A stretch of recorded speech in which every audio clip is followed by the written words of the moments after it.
திருநெல்வேலி சிட்டியில் டெவலப்பான இடத்துல உங்களுக்கு நான் வந்து இடம் வந்து சேல்ஸுக்கு வந்து எடுத்துகிட்டு வந்திருக்கேன். ஸோ அதுவும் 1 இல்லை 2 இல்லை 169 ஃப்ளாட்டு. இதில் 50 ஃப்ளாட்டு புக் ஆயிடுச்சு. மீதி இருக்க ஃப்ளாட்டு தான் நீங்கள் புக் பண்ண முடியும்.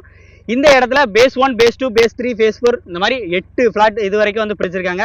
அதில் முக்கியமாக 4 லேஅவுட் பார்த்தீங்கன்னா சேல் ஆயிடுச்சு. இப்போ நம்ம 5வது பேஸில் இருக்கோம். இந்த இடத்துல 169 ஃப்ளாட் இருக்குது. இந்த இடத்தோட ஹைலைட் நான் சொல்லிடுறேன். திருநெல்வேலியில் கொண்டா நகரம் சுத்தமல்லி பக்கம் இருக்கிற கொண்டா நகரத்தில் இந்த ஃப்ளாட்ஸ் எல்லாமே இருக்குது. ஸோ கொண்டா நகரத்து பக்கத்தில் என்னென்ன இருக்குன்னு நான் சொல்லிட்டுமா, மெயின் ரோடு, அதாவது Tirunelveli to Tenkasi highways main road வெறும் 3.5 kilometre. ராணியண்ணா college, Manonmaniam university 5 kilometre டிஸ்டன்ஸ்ல இருக்கு. ஹிந்து காலேஜ் சொல்லுவாங்க, ஹிந்து காலேஜ் வெறும் 2 கிலோமீட்டர். Railway station 2 kilometre. மேற்கு புறவழிச்சாலை இதுல இருந்து கரெக்டா டக்காரமால் புறத்தில் ஆரம்பிச்சு டைரக்டா கங்கை கொண்டான் போறக்கூடிய சாலை இதுல இருந்து வெறும் 400 மீட்டர்ல தான் சாலை வரப்போகுது. தாமிரபரணி வெறும் 2 கிலோமீட்டர்ல.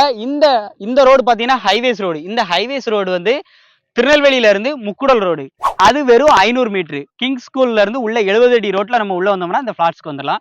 70 அடி ரோடு இருக்கு. உள்ள வர்றதுக்கு வந்து 31 அடி 30 அடி அந்த மாதிரி வந்து ரோடு தார் ரோடே போட்டு வச்சிருக்காங்க. கிட்டத்தட்ட 169 ஃபிளாட் இருக்கு. 50 ஃபிளாட் புக் ஆயிடுச்சு. உங்களுக்கு ஏதாவது இதுல ஃபிளாட்ஸ் வேணும் அப்படின்னா தாராளமா வாங்கிக்கலாம். 1.5 சென்ட்ல இருந்தே ஃபிளாட் போட்டிருக்காங்க. 4.25 சென்ட் வரைக்கும் இருக்கு. இந்த இடத்துல சென்ட் பாத்தீங்கன்னா ஒரு சென்ட் 3,60,000 ரூபா தான் சொல்றாங்க. ஸோ உங்களுக்கு இதுல ஃபிளாட்ஸ் புக் பண்ணணும்னு நினைச்சீங்க அப்படின்னா ஸ்கிரீன்ல என்னோட நம்பர் கொடுத்துருக்கேன், கால் பண்ணுங்க. டேரக்டா இந்த லேஅவுட் வந்து காமிக்க உங்களுக்கு கண்டிப்பா பிடிக்கும். கண்டிப்பா கம்மி பண்ணி நல்ல ரேட்டுக்கு முடிச்சு தரேன். நம்பர் ஸ்கிரீன்ல இருக்கு, கான்டாக்ட் பண்ணுங்க.